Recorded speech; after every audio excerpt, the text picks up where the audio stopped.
اہل بیت اطہار علیہ السلام کی عظمت پر درود بھیجیں. محمد و آل محمد. اللہم صلی علی محمد آل محمد وعجل فرجهم. فاتحہ. بسم اللہ الرحمن الرحیم. الحمد للہ رب العالمین الرحمن الرحیم مالک یوم الدین ایاک نعبد و ایاک نستعین اهدنا الصراط المستقیم صراط الذین انعمت علیہم غیر المغضوب علیہم ولا الضالین. صلی اللہ اللہم صلی علی محمد و آل محمد. وقت کے امام کے حضور ادائے احترام کے لیے، ان کی نظر لطف کے حصول کے لیے، انشاءاللہ ان کی ظہور کی تعجیل کے لیے ایک بار پھر درود بھیجیں. محمد و آل محمد. اللہم صلی علی محمد و آل محمد وعجل فرجهم. اعوذ باللہ من الشیطان الرجیم. بسم اللہ الرحمن الرحیم. الحمد للہ رب العالمین والصلاة والسلام علی سید الانبیاء والمرسلین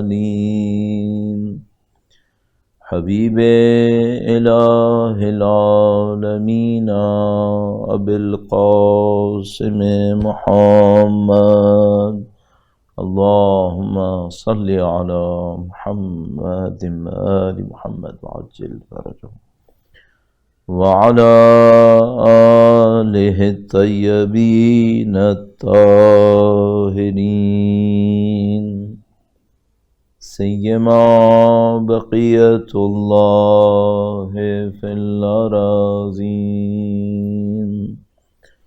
قال اللہ تعالی فی کتابہ الکریم.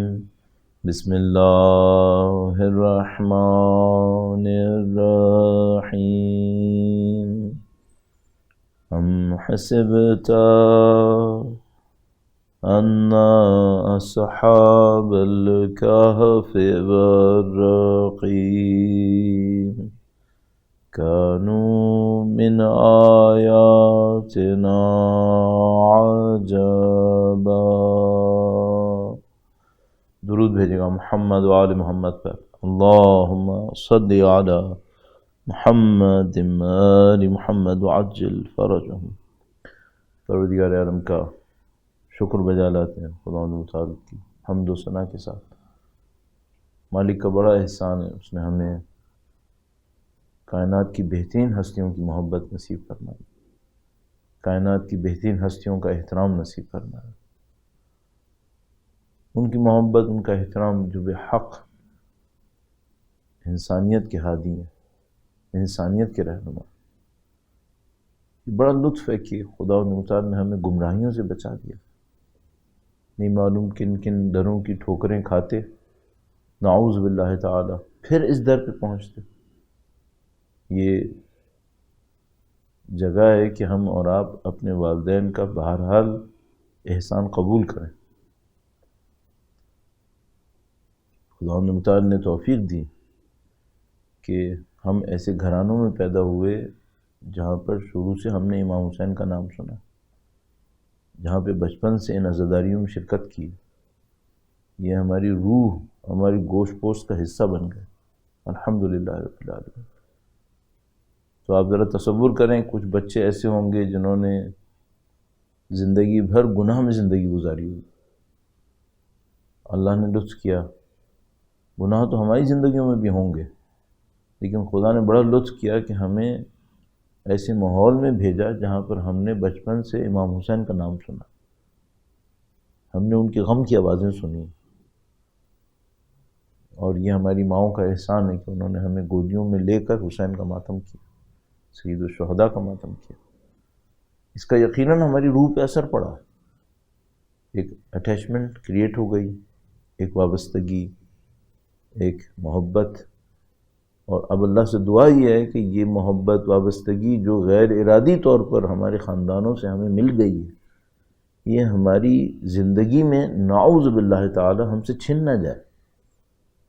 یعنی بڑی بدبختی کی بات ہے، نعوذ باللہ تعالی، کہ کوئی انسان شروع سے اس محبت کو لے اور بعد میں اس محبت سے محروم رہ جائے، نعوذ باللہ تعالی. یہ پہلی بات. اور دوسری بات یہ کہ نسلاً بعد نسلاً یہ چلے اور قیامت تک چلتی رہے، تاکہ انشاءاللہ ہمیں اور آپ اسی سلسلے میں رہیں.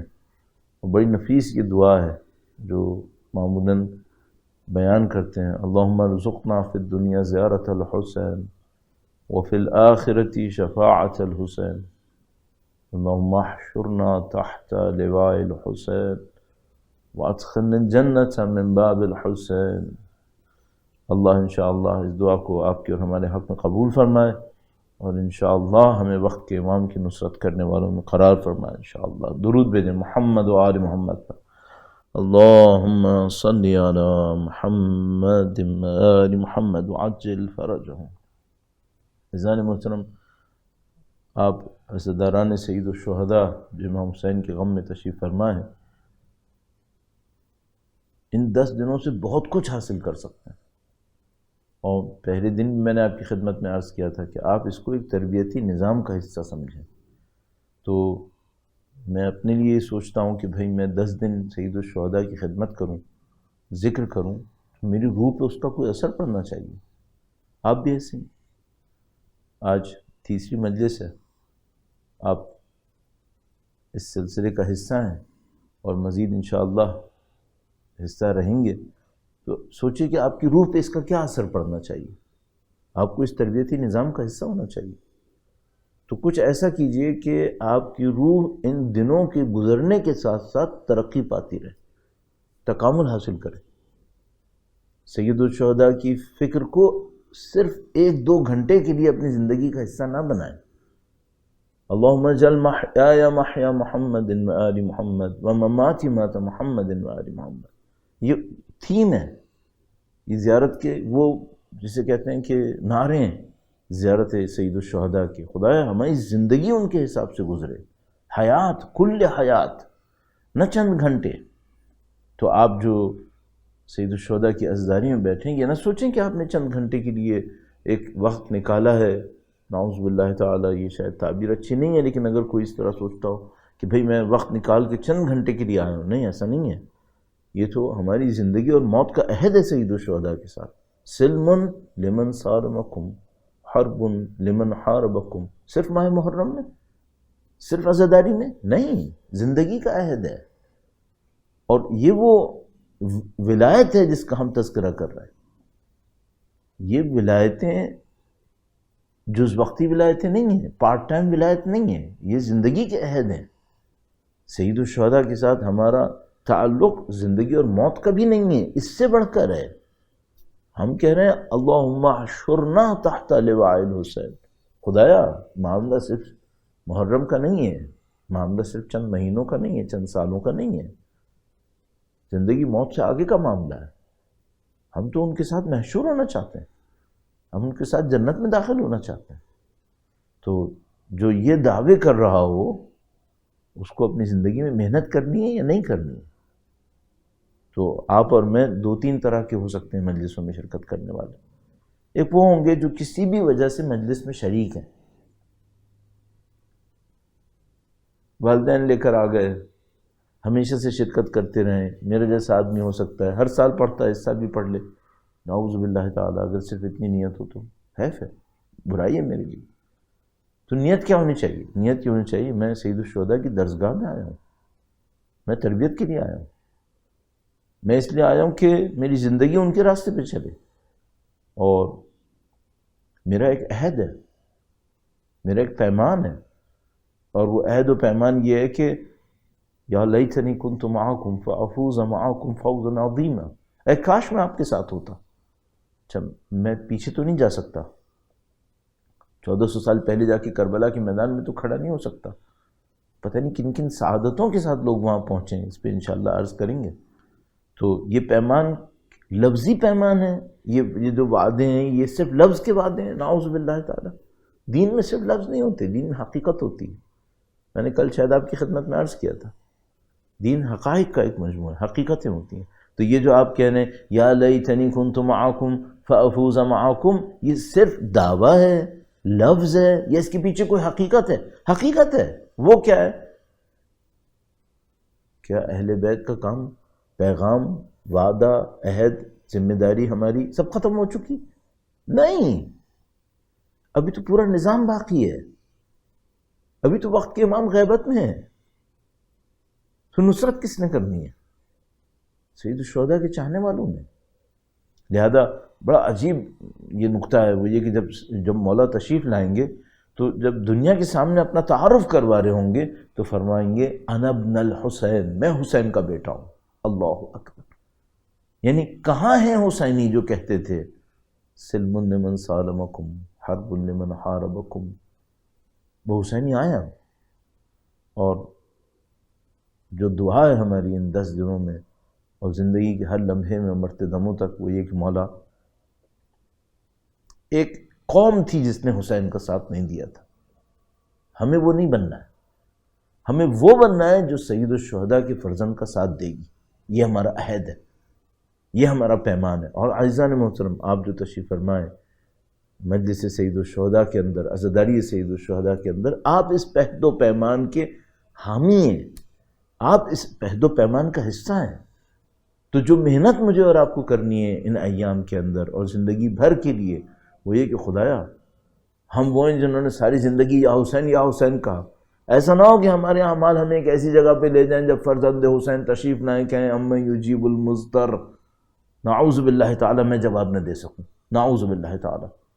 تو آپ مومنین کرام اور مومنات جو ان مجالس اعضاء کے اندر شریک ہیں، اس ذمہ داری کو احساس فرمائیں، وہ یہ کہ ہم اولاد امام حسین کے سامنے ذمہ دار ہیں، اور ہم ایک عہد لے کے کھڑے ہوئے ہیں۔ آپ اسے کم مت سمجھیے، اور میں آپ سے عرض کروں گا جتنا ممکن ہے اس پوائنٹ کو اپنی زندگی میں ہر روز دہرائیے۔ اسی لیے کہہ رہے ہیں ہر روز دعا عہد پڑھیے، اسی لیے کہہ رہے ہیں ہر روز کوئی نہ کوئی زیارت پڑھیں وقت کے امام کی، کہ اس عہد کو دہرائیں کہ ہماری زندگی ہے کس لیے؟ اولاد فاطمہ کی نصرت کے لیے، اولاد حسین کی نصرت کے لیے۔ ہماری زندگی، ہمارے اموال، ہماری اولاد، ہماری عزت، ہمارے وسائل سب کس لیے ہیں؟ اولاد فاطمہ پہ قربان ہونے کے لیے، اولاد حسین کے اوپر قربان ہونے کے لیے، جنہوں نے اپنی نسلیں قربان کر دیں۔ ہم اس عہد کے اندر شریک ہیں، تو آپ اسے کم مت سمجھیں، اس تربیتی نظام کا حصہ بنیں، اور انشاءاللہ اگر میرے جیسے ناقص لوگ بھی کوششیں کرتے رہیں گے، اللہ کے سامنے گڑ گڑاتے رہیں گے اور اہل بیت سے نصرت طلب کرتے رہیں گے، تو وہ کریم خاندان ہمیں دور نہیں کرے گا، وہ کریم خاندان ہمیں قبول کرے گا، اور انشاءاللہ ہم اس پاکیزہ جد و جہد کا حصہ بن جائیں گے جس کے بانی اللہ کے نبی ہیں، جس کی بنا اہل بیت اطہار نے اپنے خون سے رکھی ہے، اور ہم اس خون کی یاد میں یہاں بیٹھے۔ پروردگار انشاءاللہ ہماری زندگیوں کو اس سے کم پہ موت نہ دے، ہمیں اس کے اوپر موت دے، اور یہ ہماری زندگی کا خاتمہ ہو۔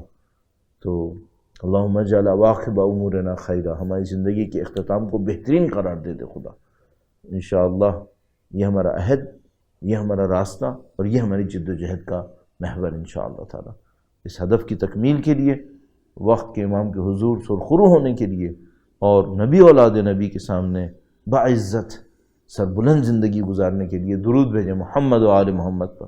اللہم صلی علی محمد و آل محمد وعجل فرجہم۔ اب یہ جو ہم لوگ محنت کر رہے ہوتے ہیں مجالس کے ذریعے سے، بیانات کے ذریعے سے، یہ کیا محنت ہے؟ ہم کچھ کانسیپٹس کو کلیئر کرتے ہیں۔ ظاہر ہے کہ اس 1 گھنٹے میں تو ہم کوئی پریکٹس نہیں کر رہے، میں یہاں بیٹھا ہوں عرائض پیش کر رہا ہوں، آپ سن رہے ہیں جہاں کہیں بھی ہیں، ہم اس دوران تو کوئی کام نہیں کر رہے سننے کے علاوہ اور بولنے کے علاوہ۔ تو یہ جو جد و جہد ہے یہ کیا ہے؟ یہ کانسیپچول ہے، ہم کانسیپٹس پہ کام کرتے ہیں، کلیئرٹی کو حاصل کرتے ہیں، تاکہ اپنی زندگی کے فیصلوں کو صحیح کر سکیں۔ اور میں اس سے پہلے کہ اپنے مفہوم کو ولایت کی تصور اور نصرت امام کے اوپر مزید آرائز پیش کروں، ایک بہت امپورٹنٹ پوائنٹ آپ کے ساتھ عرض کرنا چاہتا ہوں آپ کی خدمت میں، اور وہ پوائنٹ یہ ہے کہ بعض اوقات ہم تصور اور کانسیپٹ کی زندگی کے اندر بعض اوقات بالکل باہر ہو جاتے ہیں۔ کیوں؟ کوئی ایک غلطی کر بیٹھتے ہیں، کانسیپٹ کی کوئی ایک غلطی ہو جاتی ہے جس کی وجہ سے ہم بالکل باہر چلے جاتے ہیں۔ میں مثال عرض کرتا ہوں آپ کی خدمت میں، درود بھیجے گا محمد و آل محمد پر، اللہم صلی علی محمد و آل محمد وعجل فرجہم۔ مثال میں نے دینی کانسیپٹ کی غلطی پر، ایک تصور ہے، ایک مفہوم ہے، اس کو ہم نے صحیح نہیں سمجھا، معاملے سے باہر ہو گئے۔ وہ کیسے؟ مثلا جہاد، اللہ کی راہ میں جہاد، کوشش، وَمَنْ جَاهَدُوا فِينَا لَنَهْدِيَنَّهُمْ سُبُلَنَا، خدا تعالی ارشاد فرماتا ہے یقیناً یقیناً یقیناً جو ہماری راہ میں کوشش کریں گے، وَالَّذِينَ جَاهَدُوا فِينَا لَنَهْدِيَنَّهُمْ سُبُلَنَا، ہم یقیناً یقیناً ان کی ہدایت کریں گے۔ یہ جہاد کیا ہے؟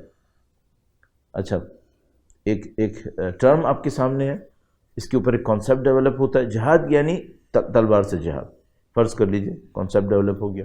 اچھا، جیسے ہی آپ نے یہ کانسیپٹ ڈیولپ کیا جہاد یعنی تلوار سے جہاد ایکسکلوسیولی، تو اب سوال یہ ہے کہ میری زندگی میں تلوار کا جہاد آ رہا ہے کیا؟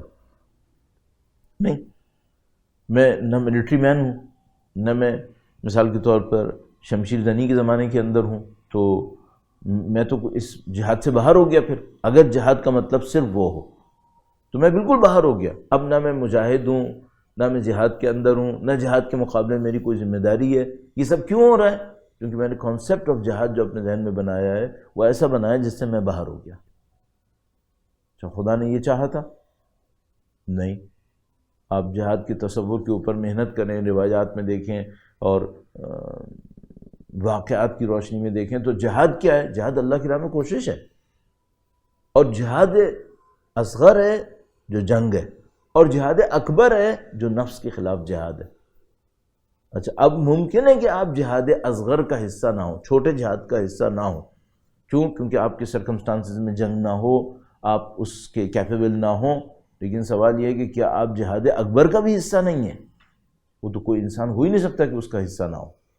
تو آپ مجاہد ہوئے یا نہیں ہوئے؟ بالکل ہوئے۔ اور اگر آپ نے غلط تصور لے لیا پھر تو آپ نے تو معاملہ ہی خراب کر لیا۔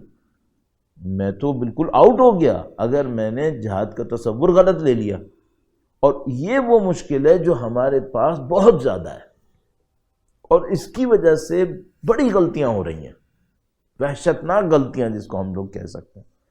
اب یہ آپ نے دیکھ لیا کہ کیسے ایک تصور غلط ہو جاتا ہے تو پھر ساری چیزیں ہی خراب ہونے لگتی ہیں۔ اب میں ایک اور آپ کی خدمت میں عرض کرتا ہوں، درود بھیجے گا محمد و آل محمد پر، اللہم صلی علی محمد و آل محمد وعجل فرجہم۔ خدا متعال نے فرمایا شرک مت کرو، ان الشرک لظلم عظیم۔ خدا ہر چیز کو بخش دے گا، شرک کو نہیں بخشے گا۔ کفر نہ کرو، کفر کو خدا نہیں بخشے گا، شرک کو خدا نہیں بخشے گا۔ اچھا، اب میں ایک مسلمان ہوں، میں قرآن کریم کو پڑھنا شروع کرتا ہوں، اس میں لکھا ہے کافر ایسے ہیں، کافر ایسے ہیں، کافر ایسے ہیں، مشرک ایسے ہیں، مشرک یہ کرتے ہیں، مشرک وہ کرتے ہیں۔ سینکڑوں آیتیں مجھے کفر پر اور شرک کے اوپر مل جائیں گی۔ صحیح ہے؟ اچھا، میں جو پڑھ رہا ہوں میں کون ہوں؟ میں وہ ہوں جس نے کلمہ طیبہ یا تو واقعاً قبول کیا ہے اپنی زبان سے، یا نسلاً بعد نسلاً مسلمان ہوں۔ تو نہ میں کافر ہوں نہ میں مشرک ہوں۔ اب پورا قرآن بھرا پڑا ہے کفر سے اور شرک سے، کفر کی مذمت، شرک کی مذمت، کافر ایسے، مشرک ایسے۔ اچھا، اب میں پڑھے جا رہا ہوں اور مسلسل سوچے جا رہا ہوں مجھ سے تو اس کا کوئی تعلق ہی نہیں ہے۔ کیوں؟ میں کافر نہیں ہوں، میں مشرک بھی نہیں ہوں، میں تو بورن مسلم ہوں، تو میرا تو معاملہ ہی ختم ہو گیا، یہ تو کسی اور کے بارے میں ہے۔ پتہ چلا کہ قرآن کریم کا ایک بہت بڑا حصہ نعوذ باللہ تعالی میں سمجھ رہا ہوں کہ irrelevant ہو گیا میرے لیے۔ کیوں؟ کیونکہ اس کا تعلق کفر سے ہے، شرک سے، میں تو ہوں ہی نہیں۔ اچھا، اب میں تھوڑا سا گہرائی میں جاتا ہوں، تو میں دیکھتا ہوں بھائی کافر کون ہوتا ہے؟ ایک وہ کافر ہوتا ہے جو خدا کو نہیں مانتا، اور ایک وہ کافر ہوتا ہے جو خدا کو تو مانتا ہے لیکن عمل ایسا کرتا ہے کہ جیسے خدا کو نہیں مانتا ہے. تو یہ زبان سے کفر نہیں کر رہا ہے لیکن عمل سے کفر کر رہا ہے یہ. اس لیے ہماری لغت کفران نعمت کہہ رہی ہے. نعمت کا بھی کفر ہوتا ہے، دوسری چیزوں کا بھی کفر ہوتا ہے. اچھا اب شرک کیا تھا؟ شرک کیا تھا کہ آپ خدا کے سامنے کسی کو شریک قرار نہ دیں. بعض اوقات انسان عمل میں شرک کر رہا ہوتا ہے. کیسے؟ سادہ ترین مثال ریاکاری کرنا، کہ بھئی انسان کسی عبادت کے عمل کو انجام دیتا ہے اور خدا کے علاوہ کچھ اور بھی سوچ رہا ہے. مثلا میں اپنے اوپر رکھ کے عرض کر دیتا ہوں، مثلا فرض کریے خدا نہ کرے نعوذ باللہ تعالی میں یہ جو عمل عبادی انجام دے رہا ہوں، عبادت کا عمل انجام دے رہا ہوں، سید الشہداء کا ذکر، اس میں کوئی اور بھی چیز خدا کے ساتھ شامل کر لوں نعوذ باللہ تعالی، یہ شرک ہو گیا. تو وہ شرک کی آیت میرے اوپر آئی یا نہیں آئی؟ آ جائے گی. اور میں اپنی اس مس انڈرسٹینڈنگ میں سوچ رہا تھا کہ کفر شرک سے میرا کوئی تعلق نہیں ہے. نہیں بھائی تعلق ہے. یہ جو کافرین لکھا ہے اس میں ہم لوگ بھی آ سکتے ہیں جبکہ ہم نام کے مسلمان ہیں. کیوں؟ اگر ہم عمل سے نعوذ باللہ تعالی کفر کریں. اب دیکھیے اس کی ایک بہت صریح مثال قرآن کریم کے اندر. ایک دفعہ درود بھیجے گا محمد و آل محمد پر، اللہم صلی علی محمد آل محمد وعجل فرجہ. رأیت من اتخذ الہہ ہوا، آیا تم نے اس شخص کو دیکھا ہے جو اپنی ہوا و ہوس کو اپنا معبود بنا لیتا ہے؟ ہم تو مسلمان ہیں، ہم کسی کو معبود بنائیں گے خدا کے سوا؟ نہیں. لفظ میں ہم کسی کو خدا کے سوا معبود نہیں کہیں گے، لیکن خدا نے فرمایا آیا تم نے اس شخص کو دیکھا ہے جو اپنی ہوا و ہوس کو، اپنی خواہشات کو اپنا معبود بنا لیتا ہے؟ کیا مطلب اس کا؟ اس کا مطلب یہ ہے کہ خدا یہ کہتا ہے، معذرت کے ساتھ، خدا یہ کہتا ہے کہ صبح کو اٹھو فجر کی نماز پڑھو، اس کا نفس یہ کہتا ہے میں آرام کرنا چاہ رہا ہوں، میں نہیں اٹھنا چاہتا، نہیں اٹھتا. ایک دفعہ ایسا ہوتا ہے ایک آدمی کا پلان یہ ہے کہ وہ اٹھتا ہے کبھی سوتا رہ جاتا ہے. یہ ہوا و ہوس کو معبود نہیں بنا رہا. ٹھیک ہے، مشکل میں آ گیا، ایک دفعہ، دو دفعہ، تین دفعہ. ایک دفعہ ایک بندے نے پلان یہ کیا ہوا، ٹھیک ہے خدا کا حکم ہے صبح کو اٹھو فجر کی نماز پڑھو. میں نہیں پڑھ رہا. کیوں نہیں پڑھ رہا؟ مجھے آرام کرنا ہے، میں نہیں چاہتا. لا الہ الا اللہ. یہ جو خدا کے حکم کے مقابلے میں اپنی سن رہا ہے، اپنی چلا رہا ہے، یہ کون ہے؟ اس نے ایک معنی میں اپنی خواہش کو خدا سے زیادہ اہمیت دے دی ہے.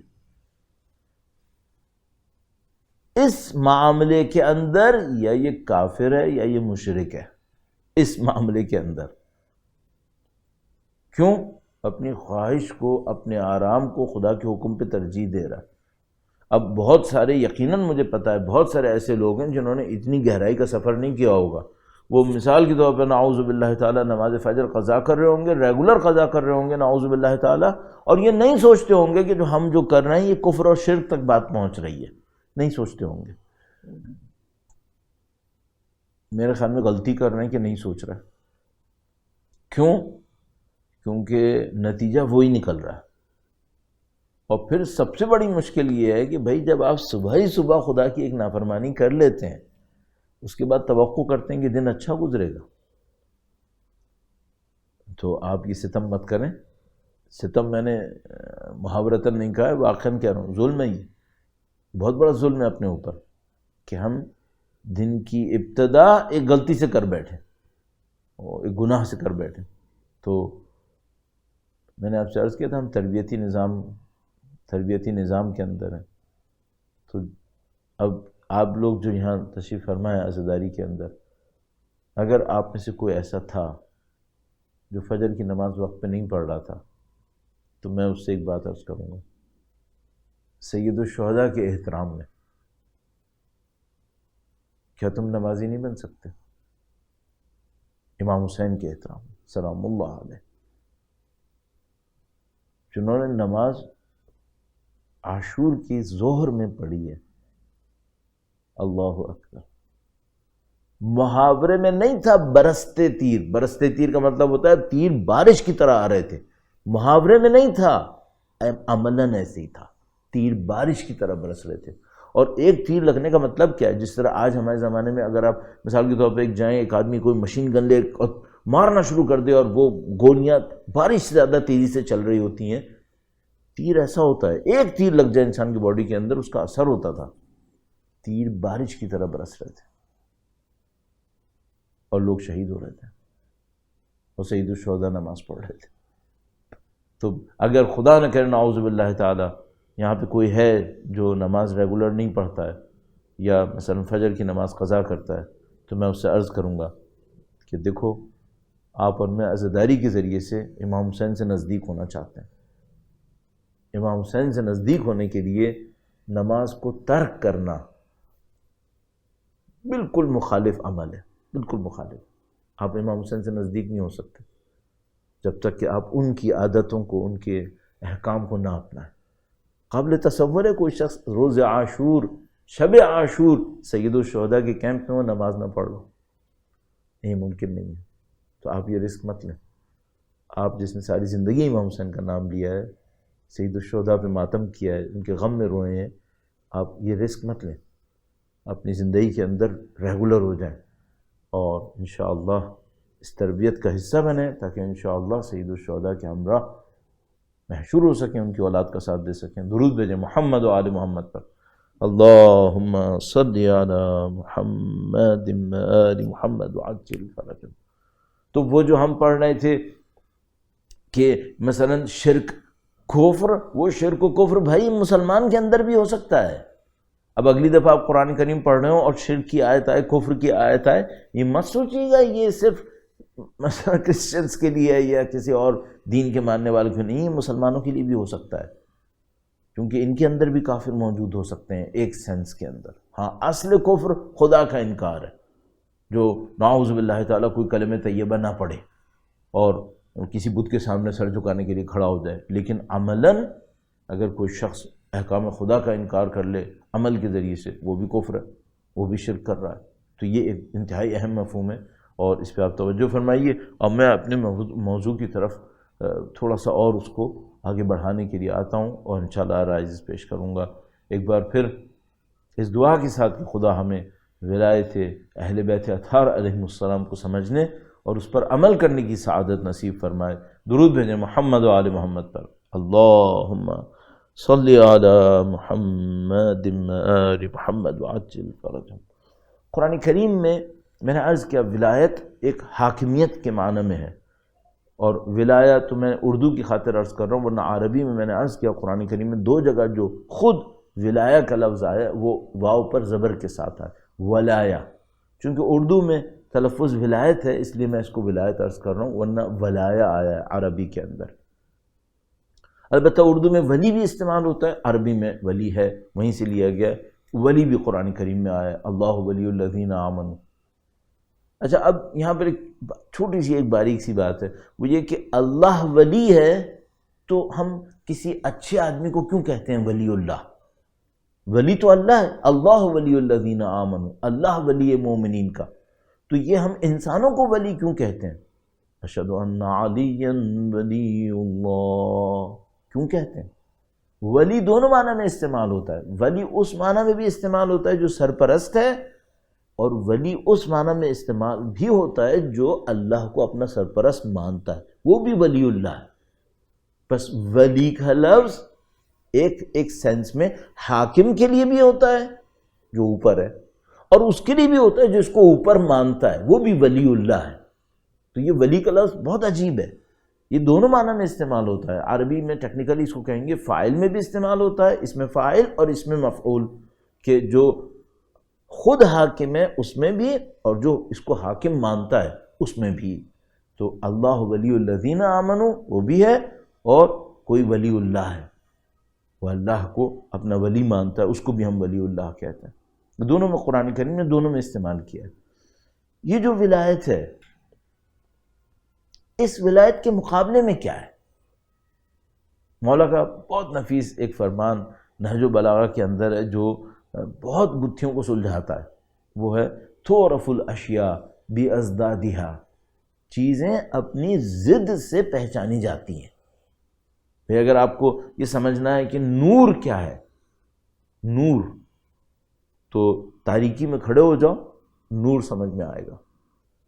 اور اگر آپ اندھیرے میں نہ جائیں تو آپ کو کبھی نور سمجھ میں نہیں آئے گا کہ نور کیا ہے۔ اتنا حاوی ہوتا ہے اور وہ اتنا obvious ہوتا ہے کہ اس کو کوئی ڈیفائن کرنا چاہے ڈیفائن نہیں کر سکتا۔ اس کا صرف ایک راستہ کیا ہوتا ہے، آپ اس کے اگینسٹ ایک حالت میں چلے جائیے تو اس کو پتہ چل جائے گا کہ بھائی یہ ہوتا کیا ہے۔ تو اگر کسی کو نور سمجھنا ہے تو اندھیرے میں جائے تو اسے نور سمجھ میں آ جاتا ہے کہ بھئی نور کیا ہوتا ہے، اس کی اہمیت کیا ہوتی ہے۔ بڑا خوبصورت ایک جملہ کسی نے کہا، کسی نے پوچھا کہ سید الشہداء کے قیام، ان کی شہادت کا عالم اسلام کو کیا فائدہ ہوا؟ کسی نے پوچھا کہ سید الشہداء کے قیام اور شہادت کا عالم اسلام کو کیا فائدہ ہوا؟ تو انہوں نے کہا میں کچھ نہیں کہہ رہا کہ فائدہ کیا ہوا، صرف یہ سوچو کہ اگر حسین شہادت نہ دیتے تو کیا ہوتا۔ اگر شہادت نہ دیتے تو تم یزید کے پیروکار ہوتے، یزید کی پوری دنیا میں چل رہی ہوتی مسلمان ہونے کے ناطے، وہ حاکم ہوتا، اور یزید کا کریکٹر سوچو، اور وہ حاکم ہوتا بلا منازع، تو پھر تم اسلام کا کیا حشر ہوتا۔ اللہ اکبر، نعوذ باللہ تعالی۔ جو لوگ نہیں سمجھ پاتے نا، ان کی خدمت میں عرض کروں گا، چونکہ بعض لوگوں نے تاریخ نہیں پڑھی ہوتی، ان کے ساتھ مشکل ہے۔ وہ یہ سوچتے ہیں سید الشہداء کو شہید کیا یزید نے، 2 سال بعد کبھی پڑھو، خانہ کعبہ کو آگ لگائی ہے، مسجد نبوی کو نعوذ باللہ تعالی گھوڑے باندھنے کی جگہ بنایا ہے، وہاں پہ خون بہایا ہے، اس کا بھی دفاع کرنا چاہتے ہو؟ بنی امیہ کے ان کاموں کو بھی دفاع کرنا چاہتے ہو؟ اگر یہ بولو کہ مثلا سید الشہداء کو عبید اللہ ابن زیاد نے مارا تھا، نعوذ باللہ تعالی، میں ان کی لغت استعمال کر رہا ہوں، اور عمر سعد کا کام تھا، اور یزید نہیں تھا، وہ نہیں تھا، اور بنی امیہ نہیں، تو بھائی وہ بعد میں جو ہوا وہ کس نے کیا؟ اسی قوم قبیلے نے کیا۔ کیوں اس طرح کی حرکت کرنا؟ تو یہ جو آپ اور میں سمجھنا چاہتے ہیں، یہ جو ولایت ہے یہ کیا ہے؟ ذرا سوچیں ولایت کے مقابلے میں کیا ہے۔ اگر ولایت الہیہ، اللہ ولی الذین آمنوا، اس ولایت کو نہ مانے تو پھر کیا ہے؟ پھر انسان ہے اور انسان کی خواہشات ہیں، پھر معاملہ ختم ہو گیا۔ اور بدقسمتی سے آج کی جو دنیا ہے اس پہ حکومت اسی ضد ولایت کی ہے۔ ایک ولایت الہیہ ہے کہ خدا مالک ہے، خدا حاکم ہے، خدا سارے فیصلے کرے گا، میں خدا کا مطیع ہوں، میں خدا کا بندہ ہوں، انا للہ و انا الیہ راجعون۔ یہ آیے کریمہ بڑی عجیب آیے کریمہ ہے، اس میں پورا نظام چھپا ہوا ہے۔ اگر کبھی اس کو کوئی ایکسپلور کرے تو اس کے اندر پورا نظام چھپا ہوا ہے۔ تو اس کے مقابلے میں کیا ہے؟ اس کے مقابلے میں یہ ہے کہ بھائی انسان جو چاہے کرے۔ یہ جو ہمارے ایڈورٹیزمنٹس کے اندر یہ جملہ استعمال ہوتا ہے نا، یہ ضد ولایت الہیہ جملہ ہے، جو چاہو کرو۔ یہ اللہ کی ولایت کا انکار ہے در حقیقت۔ البتہ کہنے والے کو پتہ بھی نہیں ہوتا کہ وہ کیا بول رہا ہے، لیکن مشکل یہ ہے کہ جو وہ کہہ رہا ہے وہ انکار ہے۔ کیوں؟ جو چاہو کرو کا مطلب کیا ہے؟ تو وہ جو ایاک نعبد و ایاک نستعین ہے، وہ کہاں گیا پھر؟ اگر جو چاہو کرو تو عبودیت کہاں گئی؟ اللہ کی بندگی کہاں گئی؟ اطیعوا اللہ و اطیعوا الرسول و اولی الامر منکم، یہ جو ولایت کا سلسلہ ہے اس کو لیں، اطیعوا اللہ، اطیعوا الرسول و اولی الامر منکم، یہ ولایت کا سلسلہ، اور اس کے مقابلے میں ایک جملہ ہے، جو چاہو کرو، جو تمہارے دل میں آئے وہ کرو۔ ارے بھائی اگر جو چاہوں کروں تو اطیع اللہ کون کرے گا پھر؟ اچھا اب خدا نہ کرے نعوذ باللہ کوئی مجھ سے کہ مولانا ہم اس کے مخالف نہیں ہیں، اطیع اللہ بھی ہے، اطیع الرسول بھی ہے، اولی الامر منکم بھی ہے، اور یہ بھی ہے، تو پھر شرک پہ آ گئے نا، کم سے کم شرک کے اوپر آ گئے، کفر پہ نہیں آئے، شرک پہ آ گئے کہ دونوں ہیں۔ نہیں بھائی ایسا نہیں ہے۔ آپ کے پاس ایک فارمولہ ہے، اطیعوا اللہ اطیعوا الرسول واولی الامر منکم. اچھا آپ مجھ سے ممکن ہے کوئی مجھ سے کہے مولانا پھر ہم لوگ کہاں گئے؟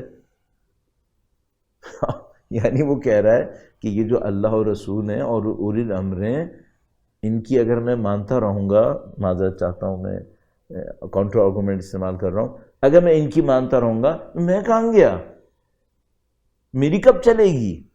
صحیح ہے. تو میں اس سے جواب میں کہوں گا تو اپنی کیوں چلانا چاہ رہے تھے؟ اپنی مصلحت کے لیے نا، اپنی خوشیوں کے لیے. یہ تمہاری خوشیوں کے خلاف ہے. تم یہ چاہ رہے تھے کہ میں اپنی چلاؤں گا تاکہ مجھے سکون ملے، یہ تمہارے سکون کے خلاف ہے. اللہ، نبی اور اولی الامر تمہارے سکون کے خلاف ہے، تمہاری خوشیوں کے خلاف ہے، تمہاری کامیابیوں کے خلاف ہے. جو تم نہیں سوچ سکتے اپنی کامیابی میں، وہ سوچ رہا ہے. کیوں دھوکے میں مبتلا؟ ہاں ممکن ہے کوئی یہ کہے مولانا مجھے نماز پڑھ کے اتنا مزہ نہیں آتا جتنا اپنی خواہش پہ عمل کر کے مزہ آتا ہے. وہ تو زندگی میں بہت کچھ ہوتا ہے، زندگی کے اندر بہت ساری چیزیں ہوتی ہیں، ہمیں بہت سارے غلط کام کر کے بڑا مزہ آتا ہے. اگر آپ کسی کو شوگر ہو جائے اس سے پوچھیں مٹھائی کھانے کا مزہ آتا ہے نہیں آتا؟ آتا تو ہے، بعد میں موت آتی ہے، بعد میں موت آتی ہے. تو بھائی آپ کو اور مجھے یہ فیصلہ کرنا ہوتا ہے کہ ہم نے اپنی زندگی کو کس جگہ پہ لے کے چلنا ہے. تو یہ جو ولایت الہیہ ہے یہ ہم سے کیا کہتی ہے؟ یہ ولایت الہیہ کہتی ہے تمہاری زندگی کا ایک بڑا مقصد ہے، اپنی زندگی کو چھوٹی چیزوں میں مت گزارو.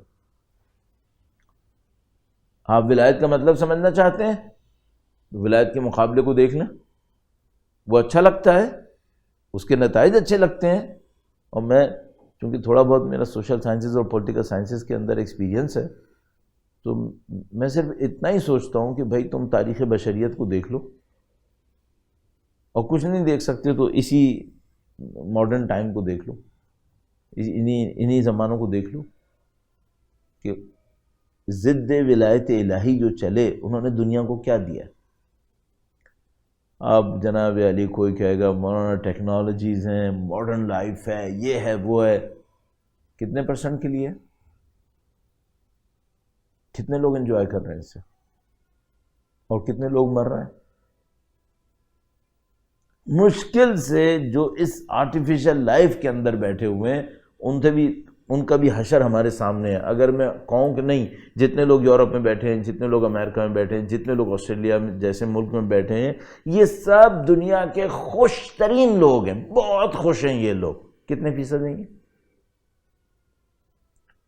اور ہم سب کو پتہ ہے کہ ان کی خوشیوں کا عالم کیا ہے. ابھی چند دن پہلے اسٹیٹسٹکس آئے ہیں،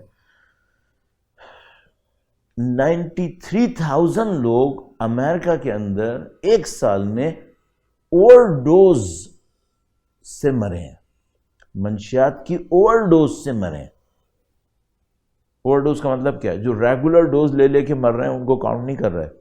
جنہوں نے ایکسٹریملی زیادہ ڈوز لے لی تھی اور فوراً مر گئے، یہ 93,000 ہے. 93,000 ذرا اس کو تقسیم کیجیے گا 365 سے تو ڈیلی ایوریج کتنا بن رہا ہے؟ یہ خوش قوم کی علامت ہیں.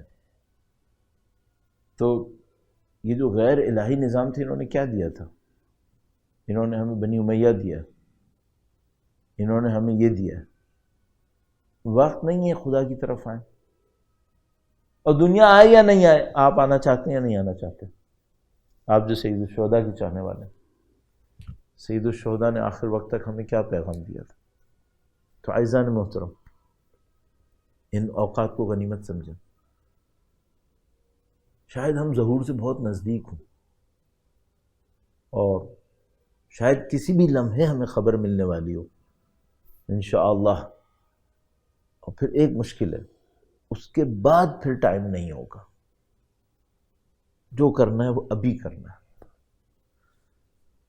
الحمدللہ آپ نے اپنے اجداد کی محنتوں کے نتیجے میں 1400 سال اس امانت کو اپنے ساتھ رکھا ہے. آپ اور میں 1400 سال کی امانت داروں کی قربانیوں کے نتیجے میں یہاں تک پہنچے کہ آج سید الشہداء کا نام لے رہا ہے. کتنا عجیب ہو کہ ہم آخری لمحات کے اندر تھوڑی سی کوتاہی کر دیں اور اس سعادت سے نعوذ باللہ تعالی محروم رہ جائیں جو فرزند حسین ہمارے لیے لے کر آ رہا ہے. یہ نہیں ہونا چاہیے.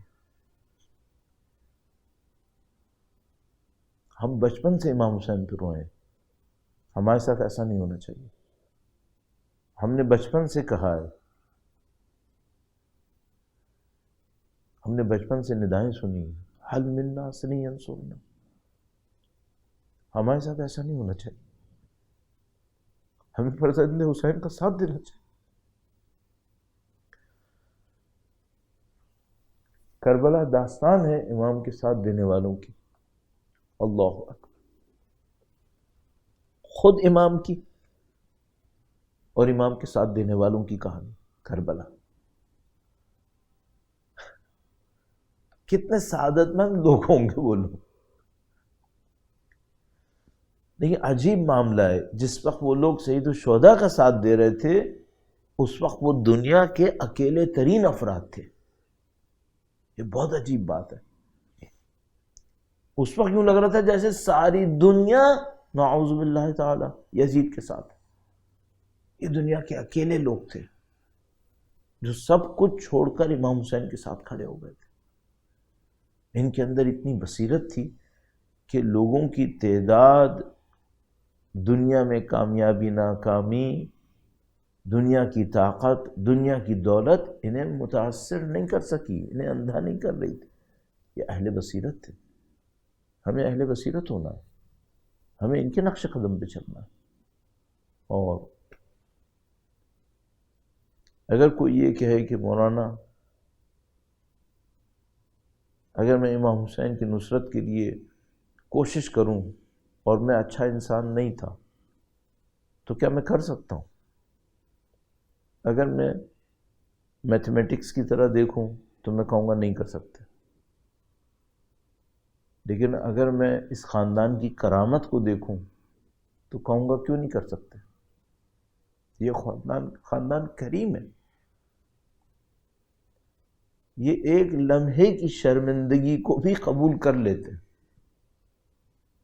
اور کون سی مثال حضرت حر سے بڑھ کر ہو. یہ کربلا بہت عجیب ہے، اس کے واقعات بہت عجیب ہیں. یعنی یہ انسانی نفسیات کو اس طریقے سے لے کے چلتی ہے کہ کوئی محروم نہ رہ جائے، کوئی نا امید نہ ہو.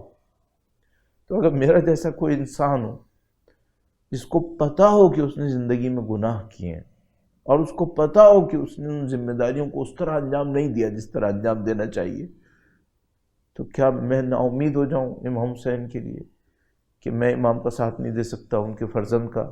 تو کربلا مجھ سے کہتی ہے نہیں، نا امید مت ہو، کوشش کرو، تم بھی حر بن سکتے ہو، تم بھی حر بن سکتے ہو. لیکن ایک بات ہے، وہ یہ کہ حر کے اندر بھی بہرحال کچھ ہے جس نے ان کو حر بنایا ہے. ان کے اندر بھی کچھ ہے، اور جو ان کے اندر ہے عزیزان محترم، خوشخبری وہ ہمارے آپ کے اندر نظر آ رہا ہے، نظر آ رہا ہے. جو حر کے اندر ہے وہ کیا ہے؟ ان کی بہادری سے ہٹ کر شجاعت، احساس ذمہ داری، بہت بہترین کمانڈر، انتہائی جری، انتہائی نڈر، ان تمام چیزوں سے ہٹ کر جو چیز ان کے اندر سب سے زیادہ ہے وہ کیا ہے؟ اور وہ آپ کے میرے اندر الحمدللہ رب العالمین اللہ کی دی ہوئی برکت سے ہے. وہ کیا ہے؟ وہ مادر حسین کا احترام ہے. الحمدللہ.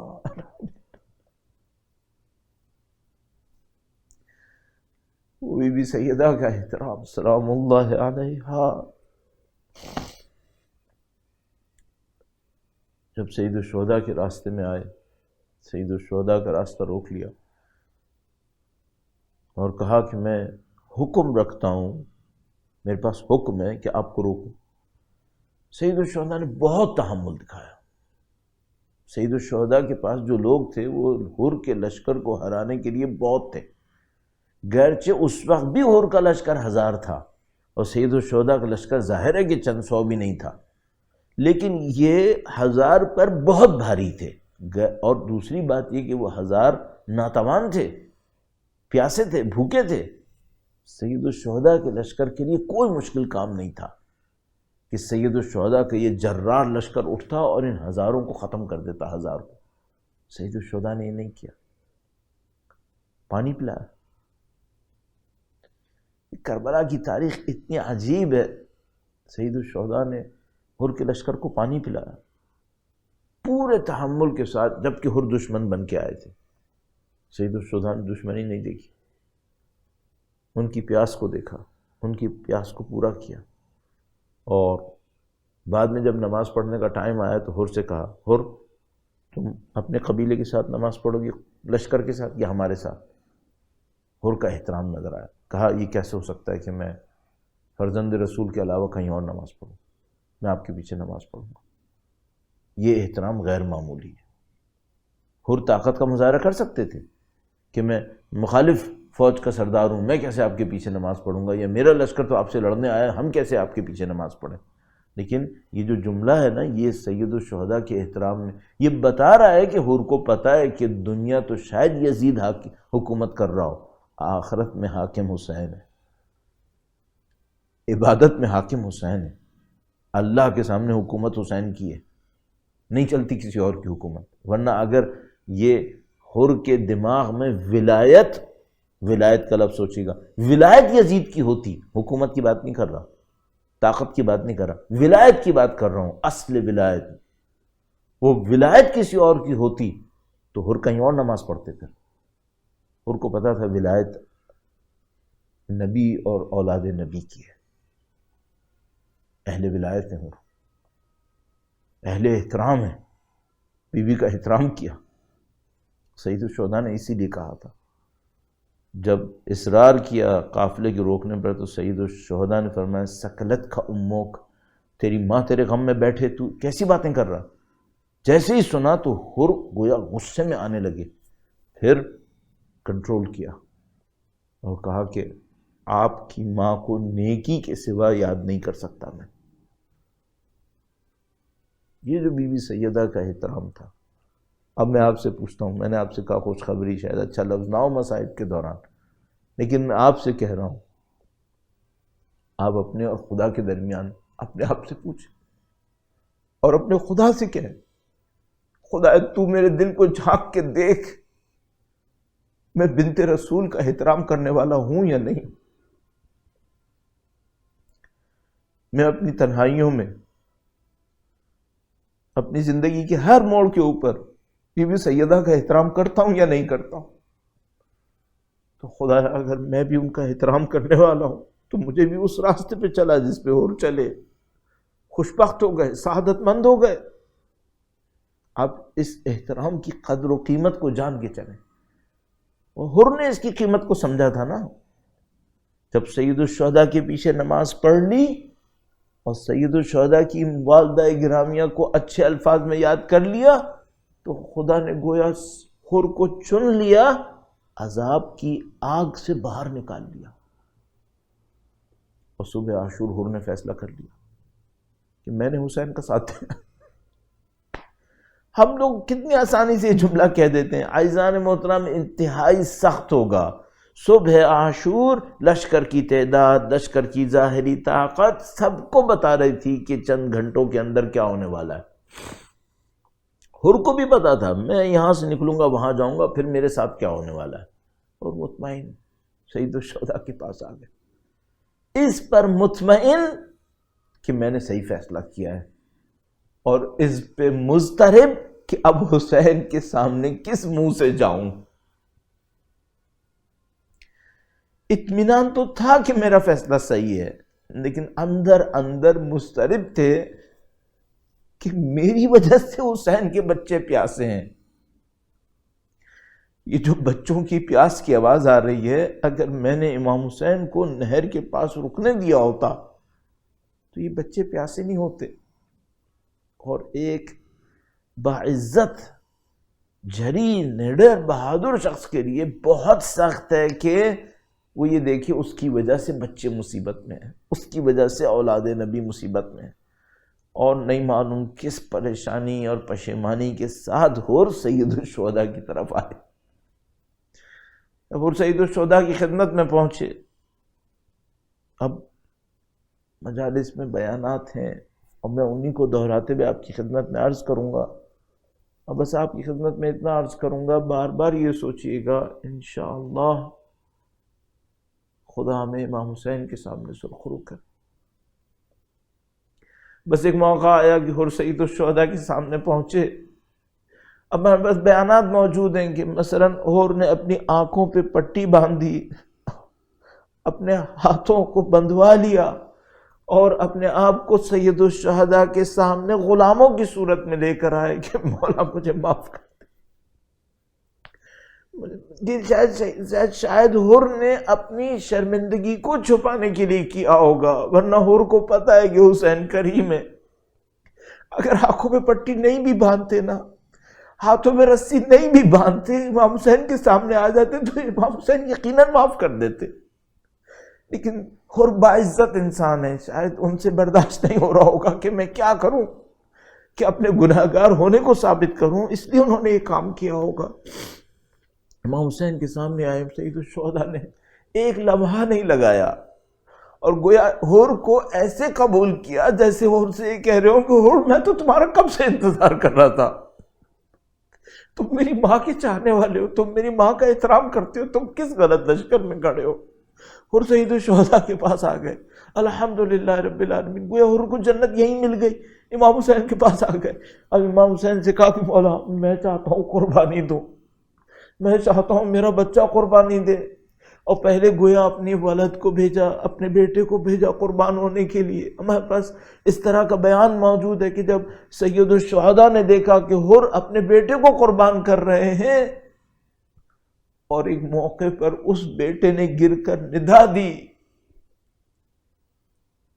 اب مجھے نہیں معلوم بیٹے نے باپ کو بلایا یا امام حسین کو بلایا، مجھے نہیں معلوم واقعا، لیکن ہمارے پاس بیان موجود ہے کہ جب حور اٹھے کہ اپنے بیٹے کا لاشا لایا، امام حسین جانتے تھے ایک باپ بیٹے کا لاشا لائے یہ مرحلہ کیا مرحلہ ہے. ابھی آیا نہیں تھا، ابھی امام حسین نے گویا حضرت علی اکبر کا لاشا اٹھایا نہیں تھا، لیکن امام کو تو پتہ ہے کہ باپ کے لیے کتنا سخت ہوتا ہے کسی فرزند کے لاش کے اوپر بیٹھنا. امام حسین نے گروہ حور کو روک لیا، کہا حور رک جاؤ، حور رک جاؤ، تمہارے بیٹے کا لاشا میں لے کر آؤں گا. سلام ہو امام کی ذات کے اوپر، سلام ہو علی اکبر کے لاشے کے اوپر. بس ایک موقع ہے جب خود حور گئے، زمین پر گرے، سید الشہداء فوراً تشریف لائے، حور کے سامنے پہنچے. حور کی گویا پیشانی کے اوپر بہت بڑا زخم لگا ہوا تھا، اس سے خون نکلے چلے جا رہا تھا. سید الشہداء نے اپنے رومال نکالا. اب نہیں معلوم یہ رومال کیسا رومال ہے، بعض لوگ کہتے ہیں یہ وہ تھا جو بی بی سیدہ سلام اللہ علیہا نے امام حسین کو دیا تھا. بہرحال یہ رومال بہت بابرکت رومال تھا. سید الشہداء نے حور کی پیشانی کے اوپر وہ رومال باندھ دیا. عزیزو مجھے نہیں معلوم ہم اور آپ کیسے اس بات کو درک کر پائیں گے. اگر کسی کو امام حسین کی نظر لطف بھی پڑ جائے تو بڑی بات ہے. اب امام کا رومال حور کے ساتھ ہے. حور نے امام حسین کے تحفے کو دیکھا تو بڑے خوش ہوئے، اتنے خوش ہوئے کہ عزیزو صدیوں کے بعد بھی اگر کسی نے حور کی قبر کھودی اور اس میں سے وہ رومال ہٹانے کی کوشش کی تو خون حور دوبارہ برآمد ہو گیا. گویا یہ کہہ رہا ہو کہ یہ رومال حسین نے مجھے دیا ہے، یہ مجھ سے مت لو. عزیزو بس اللہ سے دعا کرتے ہیں خدا اے اللہ تجھے واسطہ نبی اولاد نبی کا، خدایا تجھے واسطہ اہل بیت اطہار علیہ السلام کی عظمت کا، خدایا تو نے گناہگاروں کے گناہوں کو بخشنے کا وعدہ کیا ہے، تو نے گناہگاروں کے گناہوں کو بخش کر امام حسین کے لشکر میں شامل کیا ہے. خدایا تجھے واسطہ نبی اولاد نبی کا ہم گناہگاروں کو بھی یہ سعادت نصیب فرما. امام حسین کی نصرت کی سعادت نصیب فرما، ان کے فرزند کی نصرت کی سعادت نصیب فرما، اور اس راہ میں شہادت نصیب فرما۔ ربنا تقبل منا انك انت السميع العليم وتب علينا انك انت التواب الرحيم بجاه نبيك وعترته الطاهرين۔ اللهم صل على محمد وآل محمد وعجل فرجهم۔